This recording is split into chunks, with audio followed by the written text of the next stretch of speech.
everyone. Welcome back to our Wednesday night Q&A here. Hey everybody. We're glad to be here tonight. We've got some good questions, got some good answers. Well, good questions.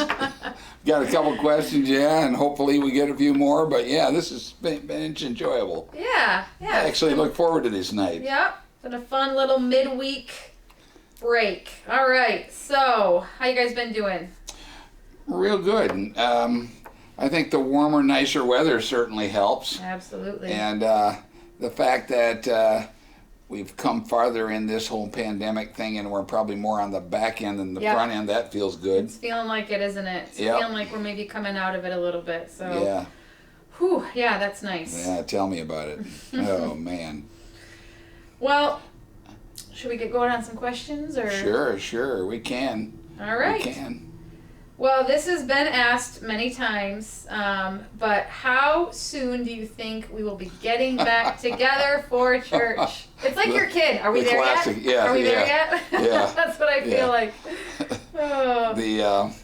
The good news is that I'm not going to say tonight, but we're working. It's going to be soon. First of all, it's going to be soon. Right. I like that word. But we've got to work through a couple more things and talk to our entire leadership team. But we're in the midst of making a decision. And Sunday, good reason for everybody to tune in Sunday. Sunday, we're going to be announcing the time that we're coming back together. All right. And some details surrounding it. So I'm very excited about it. And it's going to be soon. Good reason to watch our live stream on Sunday. Yeah, it's bait. I mean, we already have, a great reason to watch it, but an added good reason. Thank you, Emily. That just warms me up. That warms me right up. All right, let's see. Ooh, right off the bat here, we've got some good questions. Okay. Can someone lose their salvation? Oh, boy. For example, if years after being saved, they turn their back and reject Jesus. Woo. I'm going to tell you this. It sounds, first of all, I believe everything I'm going to say is accurate, but I'm not going to give a scriptural expository other than this. It's possible for someone to lose their salvation if they want to. Here's the thing.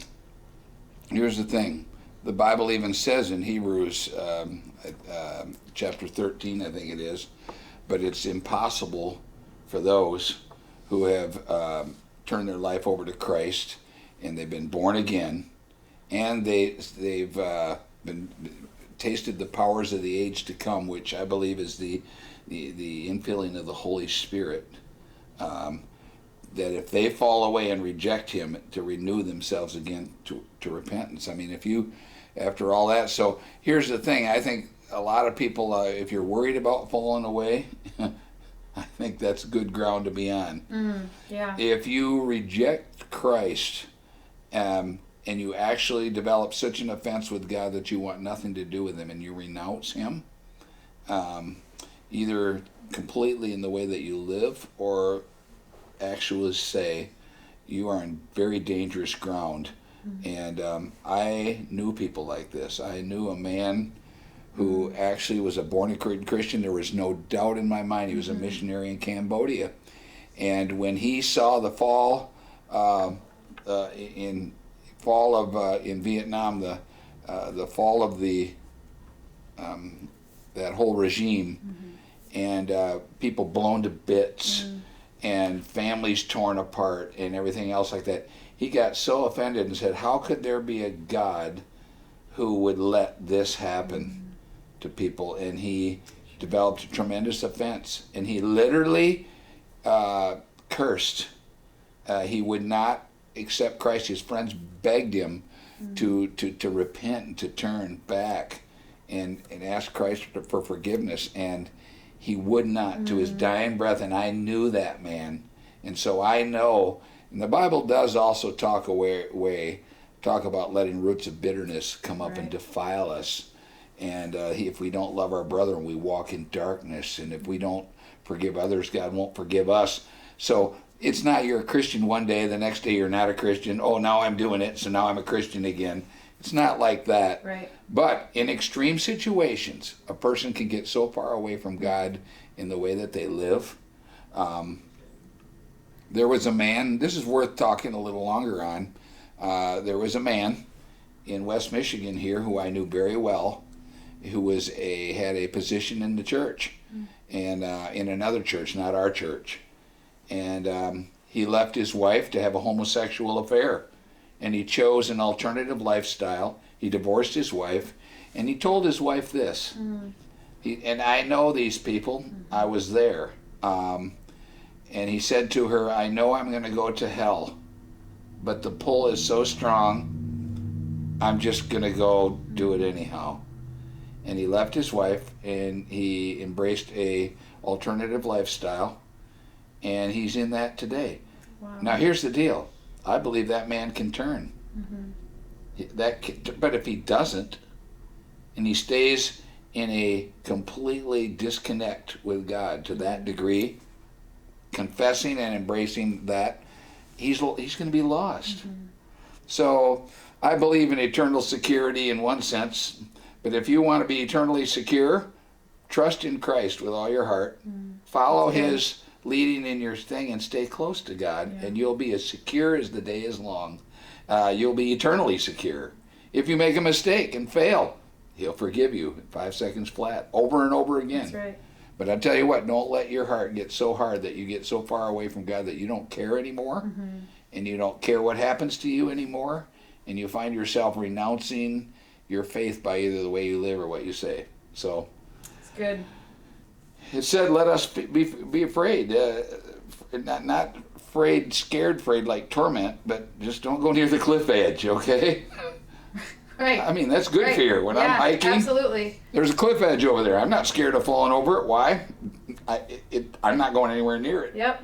It's scary over there. Yeah. So I'm not scared, but I'm scared to go by the cliff edge. So absolutely. So there it again. That's wise. That's good. All right. Well, here's another question. This person is asking. They said you talked about Israel last week. Do we have any ministries that the church supports in Israel? Yes, we certainly do. In fact, it's the number one priority in missions. You see, it's through Israel that we have the covenants, we have the law, we have the prophets, we have the Bible, the patriarchs, the whole messianic pattern, and then Christ himself and the birth of the New Testament church. It all came through Israel. But now Israel desperately needs our help, because they were cut off through their unbelief, dispersed among the nations. Now God's gathering them all back together again. He says, in the last days, I'm going to pour out my spirit on them. They'll all know me. And the church has to cooperate with what God's doing. So I think God's, he said this awesome verse. He said, in the prophets, he says, I've put watchmen on your walls, O Jerusalem, who will give me no rest day and night till I make Jerusalem a praise in the earth. And so God wants to show all the nations his covenants are right and true. And Israel, we have a tremendous debt to Israel. So when I started this church, the first mission giving I ever did was to Israel. And each year, for the first decade of our church, approximately, every year I doubled what we were giving the next year. Wow. And here's the thing. I believe a church, I'm passionate about this, so I believe a church must have a worldview as well as a local view. We got to touch our personal world of influence, but then we got to reach across our country and be good citizens and minister in our country, but then across the world. But Israel has a place, a prophetic place in history, and the church should recognize and support it. And I believe the key to the prosperity we've had, one of the main keys, other than the fact that we follow other biblical things too related to salvation, baptism, honoring Christ, is our love and support for Israel. You know, we have never had a true financial crisis at all. And I'm not bragging at all. I'm just saying it's because God's blessing us putting his priorities first, and that's one of them. Yeah. And I'm serious about it. By the way, I'll go a step further and say I have gone to more great detail. There are ministries multiple ministries we give to Israel, but here's the main ones. We give to Mauz, which is one of the most integrous quality ministries in Israel for building Messianic congregations, translating the Bible into Hebrew, and building a sense of God and community in Israel. And then they have another department that strictly deals with the refugees. All refugees coming from other countries. They feed them, they clothe them. That part's called IStandWithIsrael.com. And what we do is, if you give to this church, I guarantee you a chunk of your money is going straight to Israel, to refugees and establishing Messianic congregations. And lastly, one for Israel. Is one of the other ministries in Israel that's reaching more Jewish people than ever in history for Christ. And we support them. I'm fussy about not just giving to anyone or anything. Right. I've tracked them down. I know these people personally and have been there to Israel as well. And so you're talking to a guy who's passionate about that. And our church has picked the high road there. I love that. Absolutely. Yep. I got excited there, but forgive me. But you asked. Yeah. People would love to know that. Yep. All right. This is an interesting question. So, you heard about the flooding in Midland? Those two dams broke loose. So this lady is saying God said He would never flood the earth again. So, what is your take on the Midland area flooding? That it's not the whole earth. Mm-hmm. He will never destroy the earth with a flood again. He gave us the rainbow as a covenant sign that He would never do that, which, by the way, there are 3 actual main colors, and I believe them representing the, they don't represent the Holy Trinity, but I find it's cool, but there's 7 colors there, but the other colors are a result of those colors being combined. Yep. So the 3 main colors with refraction produce 7 colors, and it's a sign of God's covenant from the Holy Trinity saying He never will. And I know it's been stolen by people who would seek to use it for another identity that God didn't create, but it belongs to the church, and He will never destroy the earth with the flood again. I do say this, though, the tragedy in Midland and those counties is horrible, and it's just another hit for the state of Michigan. And I just pray that God has mercy on everybody there. We love them. We'll probably even look into if we can maybe help a little there. But bottom line is, I think unfortunately, I'm going to say this, that Michigan, God's dealing with the state of Michigan, and it's not all pleasant. And ultimately, He's not the author of bad stuff, but He certainly knows how to use it. And I hope this whole state turns to Him. And I could go on and on about that. But no, this isn't that. And we care about the people in Midland. We're going to be looking into that because we love to help and help people, and we will. Yep. It's so sad. Right in the middle of a pandemic, and then wham, another crisis hits. Yep. Those people have to be devastated. It's very difficult. All right, so this lady is saying, my brother is so far away from God and he won't let me talk to Him at all. What can I do? What can you do? Jesus said this. He says, the harvest is ripe, the laborers are few.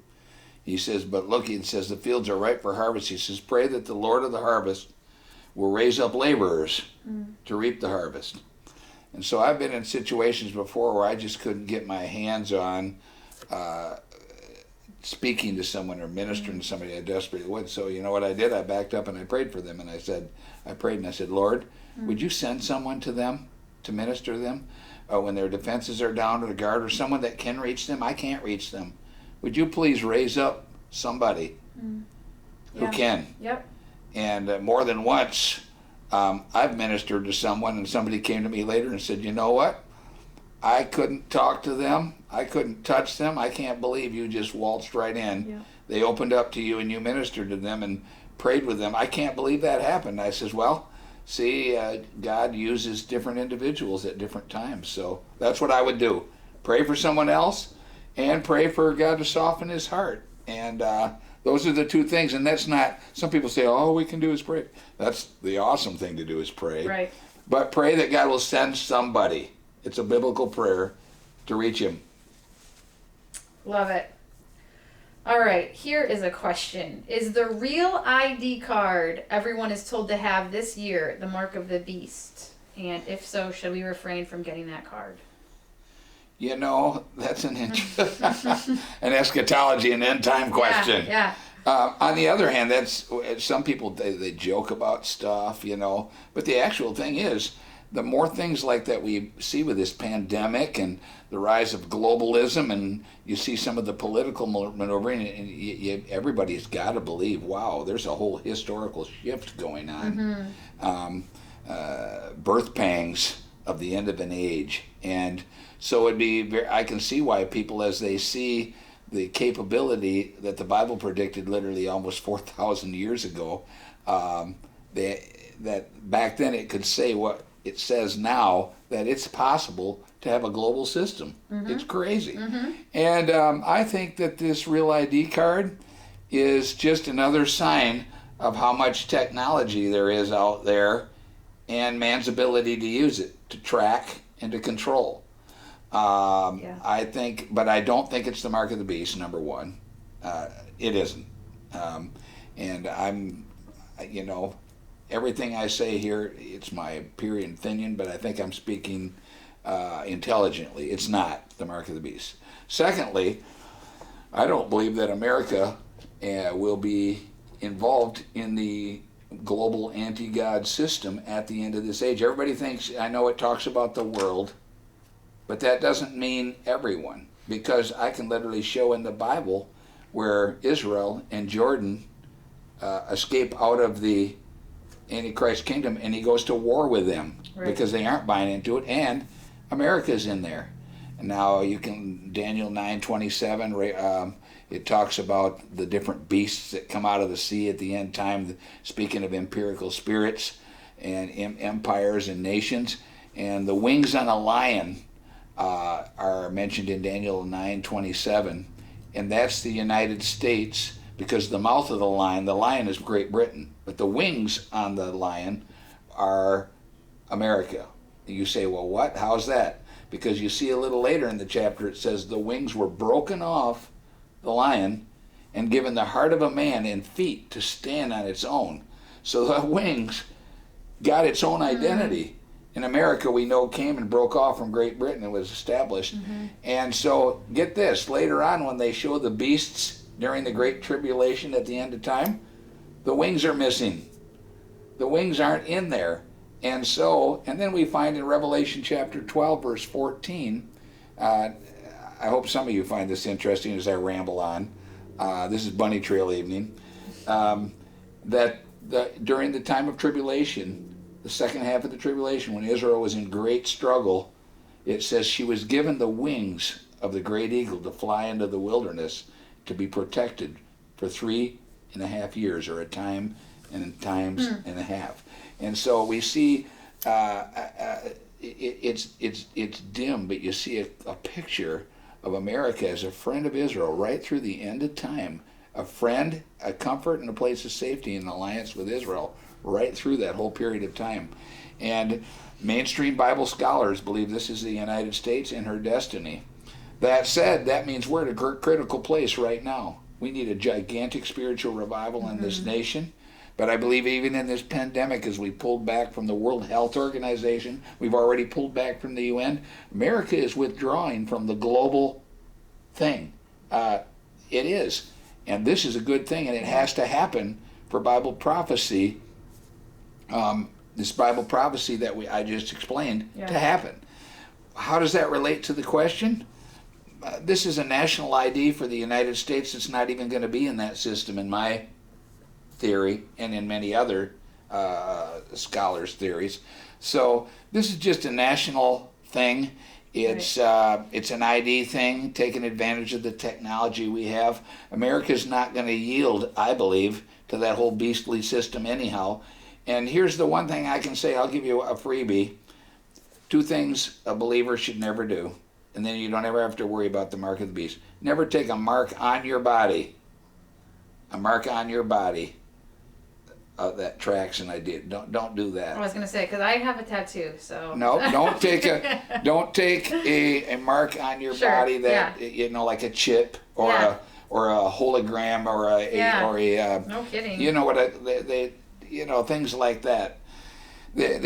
Don't ever take a mark on your body. Yeah, tons of people have tattoos, but I'm talking about where people can track you. Right. And don't ever submit to. Here's the thing, no Christian will ever submit. People are worried, well, will I take the mark? No Christian will ever submit to this. You'll know it. Right. Don't submit to the spirit of Antichrist, and don't ever take a mark on your body that allow you to track you. Plus, we're in America. I think we got to pray and fast and go nuts with everything we got for a spiritual awakening that will continue to keep us on a prophetic course. But go ahead and get your ID number. I'm going to get mine. By the way, you can't fly anywhere, but you can't do anything. Well, but this isn't the don't buy or sell. It's not the beast thing. Right. In fact, the number 1 guy in America, Ern Baxter, the end time king that everybody studies, said that he used to be worried about the ID thing, and even he and his wife have decided that this is okay. It's not kosher is not the right word, but this is okay, and they're going to get it. They're going to get it. So, hope that answers you with all, as well as gives you a little quick tour through eschatology in the U.S. in Bible history. Yeah. Very irresponsible, but fun. I mean, I should have the Bible out and be systematically building this, but we don't have time. That's all right. We're going to take your word for it. Yeah, well, actually, you can, but but it is fun to be irresponsible and not have to just nail everything. I love this. That's great. Well, we actually have some people asking about some of our missionaries. We've already talked about Israel, but this person is asking about Pastor Abraham in India. He says, have you heard from Pastor Abraham, and how are they doing over there? Pastor Abraham is doing really good. They've been confined to their house now. Some things may be in the process of lifting right now, but in just as late as just within about a little over a week ago, it was a stay-at-home thing yet. Okay. And as you know, with that heavy people, such a close-knit thing, disease can travel like mad, so they really cracked down. The streets were bare. The cool thing, Abraham's been walking on a treadmill 2 miles a day in his house to stay in shape. Probably walking farther than he usually does, he says. He is also going out on food deliveries to people wearing a mask, but he's doing some of what we do with City Impact. He's doing some food deliveries, praying for people and handing out food, but is limited in travel beyond the immediate thing. Very concerned he was about his finances. We're the #1 supporting church for Abraham's ministry, literally thousands of churches and on a shoestring budget, and we give him, so he was very concerned why they canceled his flights to come visit us in other churches this year, where he usually gets the finances he needs to support the ministry, besides what they raise there. And he called me and talked to me, and I assured him that our support was going to continue right on through this, regardless of what happened with our giving. Awesome. And I also told him that we were going to give him about the same amount of money we give him when he comes here and takes an offering. I says, you don't need to show up. I says, we don't support you because you come and give us a pep talk. We support you because we love you. And he's got an apostolic ministry. It's powerful.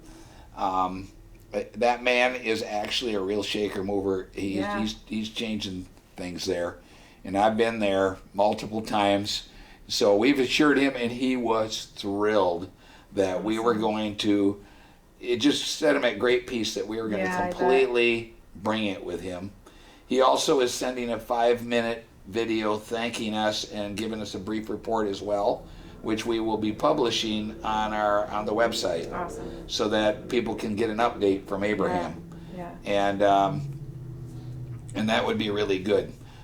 He's working on a little longer one too, but the 5-minute one will be up probably within a week or so. and then you can get a personal one from him. Awesome. Yeah, we'll get that up as soon as possible. All our missionaries support's continuing, though, with all our missionaries. We got Terry Law in the Middle East with World Compassion and global outreach in Latin America with John Varican and all the different things we're doing. Our support's going to continue regardless. Awesome. Just like we're all kind of being tested to give during this time, our church is going to continue to support missions. That's what we do. We're not a bank. We're going to get the money to them and help them. So I love it. All right, this is kind of a cool question off of Facebook. She said, my mom is going to be leading a Bible study for the first time, and she's nervous because it's her family members, and they're not really living for the Lord, but they're interested in what's happening right now, so they've asked her to lead a study. Are there any pointers you could give her? I would be happy to help you, but not here in this thing, because if you've listened to some of my long answers to just a thing, but here's the thing.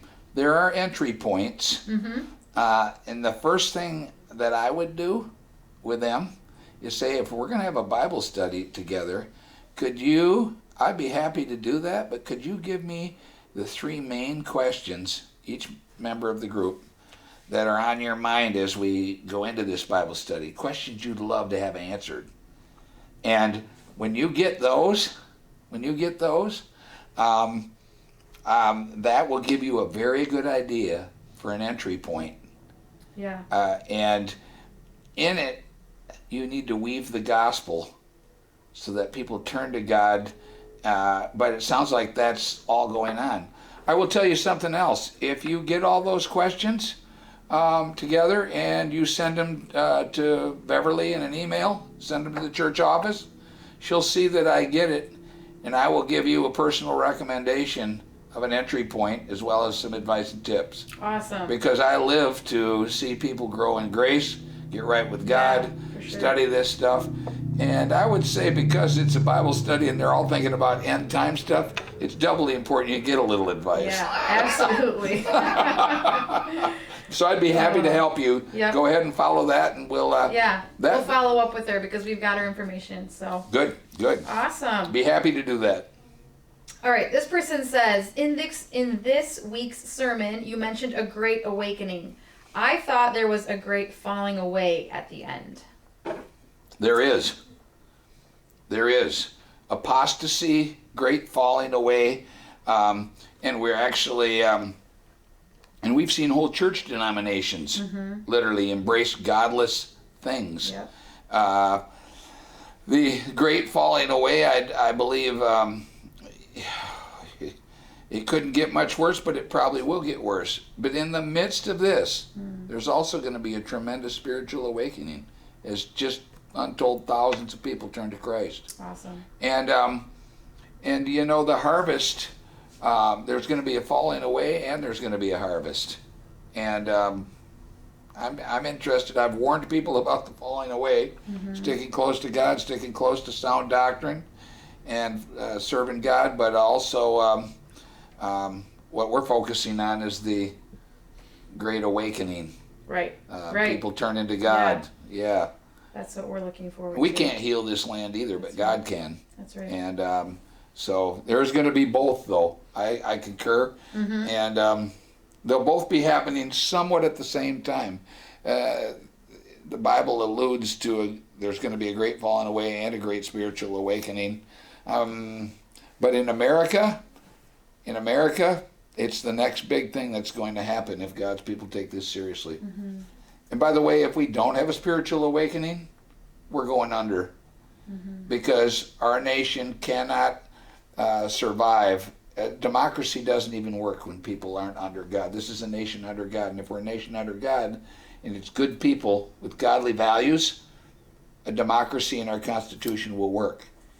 If America continues to do what she's been doing, we'll go under and we won't survive. But the Bible seems to give us a glimpse of surviving. So Christians need to go, okay, this is our time. This is a time to get dead serious because we see things slipping away.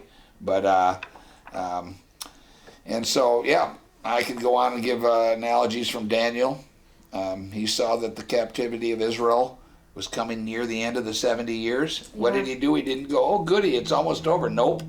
He saw the times, and he got and he prayed. He repented for the sins of the nation and said, you know, we've been lukewarm, we've been cold, we're in captivity, please forgive us. He identified himself literally as one of the lawbreakers in intercession, and you know what?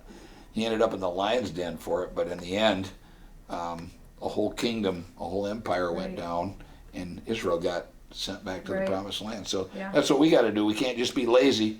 Yeah. We got to get serious. That's right. All right, this is an interesting question. If you have a young person who is 18 but living at home, but they won't follow the rules and they're too old to discipline, what do you do? Well, first of all, you can't have a home, you can't have somebody living by a completely different standard in the house, an adult. It just won't work. And, you know, that's an interesting question that's asked there, but yeah, when a child gets too old to discipline like a parent would normally discipline a child, there's very few alternatives. It has to do with a level of respect, though, too, that if you won't follow the rules, that means there's a little bit of a lack of respect. Right. Because when I remember I came home when I was 18, I remember coming home at 1 o'clock in the morning with my hot car, and I was first year out of high school, and I opened the door at night, and my dad was waiting for me standing in the doorway, and he was one tough guy, and he was a pastor too. He was pastor of a Christian Reformed church, but he held his hand out. He says, "Give me your keys," and I says, "No, I'm 18. I can come home when I want." He said, "I wanted you home by midnight." He says, on the weeknights, and he says, it's 1 o'clock in the morning. And I says, I'm 18, I don't have to. I went to push past him, it was a mistake. My dad wasn't abusive, but all I know is I got slammed up against the wall, and he got my keys, I handed them to him, and he grounded me from my car for a week. And because I respected my father, I stayed in the house, and we figured it out. But you know what else is interesting? I had a daughter who couldn't follow the rules, and I didn't even kick her out. We had such a good relationship. She loved me so much, and I loved her. But the lifestyle she chose and the things she chose to do, I just said, well, hey, you either have to do this, this, and this, or you have to leave. And she ended up deciding to leave, and I helped her pack, and it was a very sad day. Yeah. But so you have to tell them, look, if you're going to live under my roof, you have to follow rules. My only advice I'd give you is don't give them too many rules. Don't make them too hard. Don't try and make them like you. Right. But there's got to be orders. I used to tell my boys, I want you to go to church on Sunday. I don't want you out coming home at 4 in the morning, and I want you to pay $50 a week board, keep your room clean. Some simple rules. Right. And they followed them. But I'm just saying, when one wouldn't, you have to go. You have to go. And so I would say this: don't make the rules too harsh, more than they can bear. But if they can't, then they have to leave. You have to leave. Yippers. Tough love. It's tough love. Yep. It's called tough love. We've all By the way, the tough it. love worked. Yeah. The tough love worked, and I with two different things with children. Tough love worked, and I'm the nice guy. I'm a big softy, but so it really hurt me to be stringent like that, but it did work. So out they go, or when they realize you're serious, they might actually start obeying the rules. Right. I had one that did that too. So God bless you. Good luck and every other good thing I can think of to say to you. Right. Oh my word. I'm not looking forward to the teenage years. I mean, I am, but I'm also not. It's the most crazy time. It's crazy.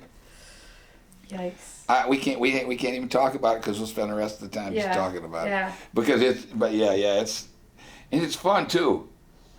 half the time you're in torment, and the other time you're just enjoying the heck out of yourself. I mean, that sounds about like how it is right now. Yeah.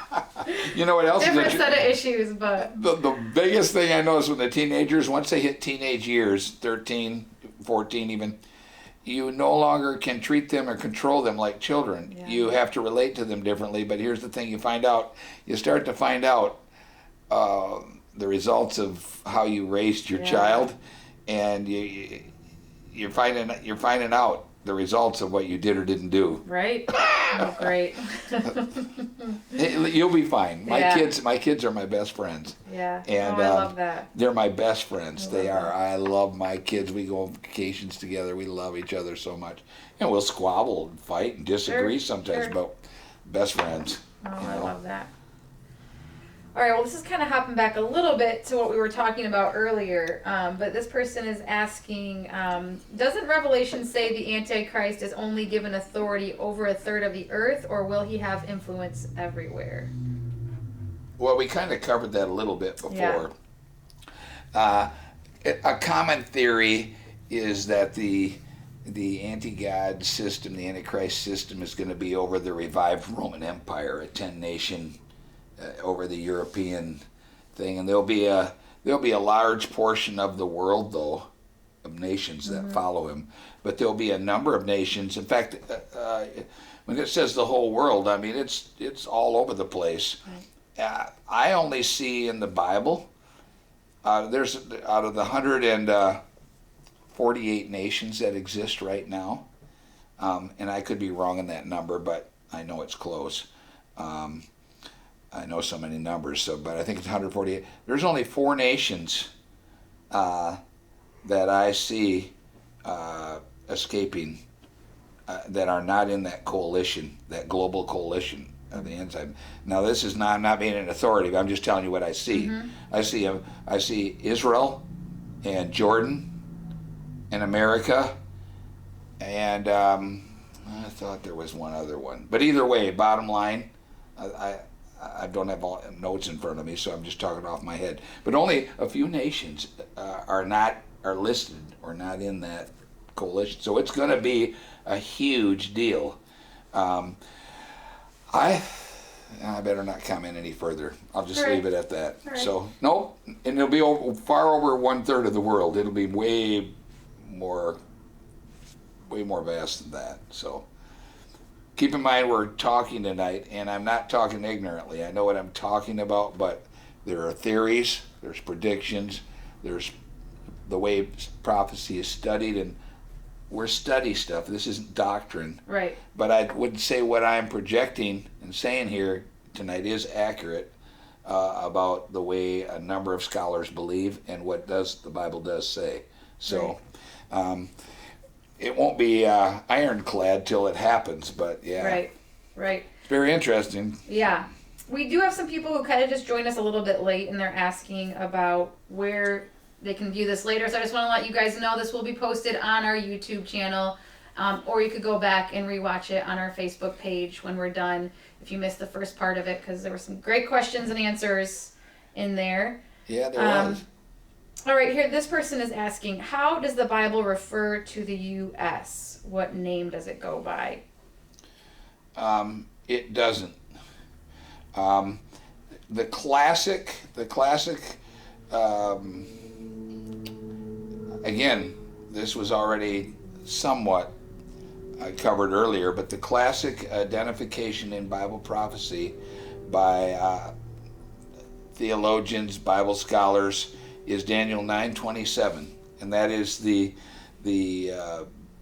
beast. It lists all the beasts that are involved in the end time, and it shows the lion, which is Great Britain, the mouth of a lion, but it has had an eagle's wings. Okay, now normally that just would be what it was, but later on in the chapter you see it says the wings were broken off the lion, ripped off, which is what happened. We tore away from the British Empire, and it says it was given a heart and feet to stand up on its own like a man. So it was given its own identity. Right. And the eagle is our sign. Right. Okay? And so that is what is viewed as America in Bible prophecy. And later on, we see that the eagle, when it talks about the beast in the apocalyptic end during the tribulation that are causing all the torment and struggle on the earth, the wings are missing. Jordan's missing. Israel is missing. We aren't in that, which means we aren't in that coalition. And so Bible scholars are saying, look, we aren't going to be in that. But we are never given a name. Right. It's more like there is one. I've heard one scholar say America's called the young lions of Tarshish, which are mentioned, but I don't believe that. I don't think there's enough to hold water with that. But I will tell you that is the main place. What I just said, Daniel 9:27, then Revelation 12:14, when the eagle's wings, Israel was given the wings of a great eagle to fly into the wilderness for a time and times and a half, which is 3.5 years, the second half of the tribulation. So during the whole tribulation, Israel is going to find refuge and comfort and some safety in its alliance with America. And that is what is believed. And I think it's accurate. And it's more and more being embraced today as America. But it doesn't say the U.S. I will say, though, it's one of my favorite things if you take the word Jerusalem, which is, God said, Jerusalem is it for me. It's the thing.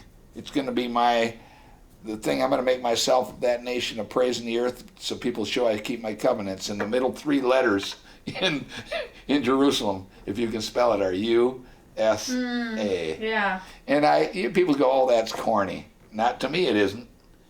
It's not at all. Because Israel lost its mission for 2,000 years. And I believe God raised up America as a people to carry the bastion of the gospel during the times of the Gentiles while God was reaching out to other nations. And we've carried that mantle. And I don't think we're going to get destroyed. I think if we repent and we'll finish our prophetic destiny as a nation. That's why this is so important for us to take praying for our country and living godly lives seriously. Yeah. Because without God's people being serious, we'll slide over the precipice. And by the way, if the eagle's wings aren't in there, I'll just say this: if the eagle's wings aren't, well, no, I'm going to stop. All right. Because we'll talk for 5 more minutes. Sure, I'm not going to say it. All right. All right. Well, I think this my wife would call that me behaving. I think this might be the question that we end on tonight, because we're kind of getting short on time. But what do you think about going back to your business? So I'm assuming they mean maybe opening your business back up. What do you think about going back to your business before the stay-at-home order expires? Would it be a sin to do that? That's crazy. First of all, it's going to be a matter of conscience with you. And your conscience, it'll be a matter of conscience. I can't tell you that's what you should or shouldn't do. That's a sin, that's not. Because the Bible says to one person who esteems something a sin and it bothers his conscience, it is. You probably shouldn't violate that. But I will tell you, our Constitution seems to have a number of things in it that support people pursuing life, liberty, and their happiness and their welfare. I believe my own personal, this is my opinion now, I believe everyone's job is essential to their livelihood, not just those saving lives. Because if we don't get back to work pretty soon, it's essential we get back to work or our whole economy is going to go under. So I think that as I see a pandemic of political maneuvering and tremendous economic challenges with people going under, millions of Americans without jobs. On top of that, family spousal abuse is up 38%. And I heard from one of our counselors that that has a pretty dynamic ministry in this region, that over the last 2 years there have been 21 suicide assessments where they've had to deal with. 21. In the last 2 months since the COVID thing, I believe the number was given me, there were 47. Wow. Which is double in just 2 months what happened in 2 years. And so here's the thing, I know for a fact, in California, 3,000 pastors are getting their churches back together, and they're going back and opening their doors. One of the pastors, someone in his congregation, he lost everything, lost his business, struggled with some depression, and he went and hanged himself in the garage, and his 8 and 9-year-old kids found him in the garage dead. And that was so tragic. So here's the thing, I know first thing hand as a pastor, many people who are, and so here's what I think we have a worse pandemic on our hands than COVID. And so that's my opinion as a pastor. So at some point, between our constitutional rights and the essential need to provide for our families, follow your conscience, but I can certainly see why many people are saying, look, we got the right to do this, and we're doing it. So I wouldn't start to think about that as, am I sinning or not? I would just look at your life, look at your beliefs, look at what you believe about your country and what you need to do, and follow your gut. Wise. Follow your gut. Wise. Well, all right. I think that's it for tonight. Any closing thoughts or comments? We kind of covered a lot of ground tonight. We did. We covered a lot of ground. I would say this is just the only thing I'd close is just to say, everybody, one thing I always used to learn, I used to struggle when I was younger. I'd get in seasons of my life where I wanted to be something or do something so bad, but I found myself in a different season. And what I did, I really stressed out all the time, worrying about being able to grasp onto something that I couldn't attain at the moment or thing.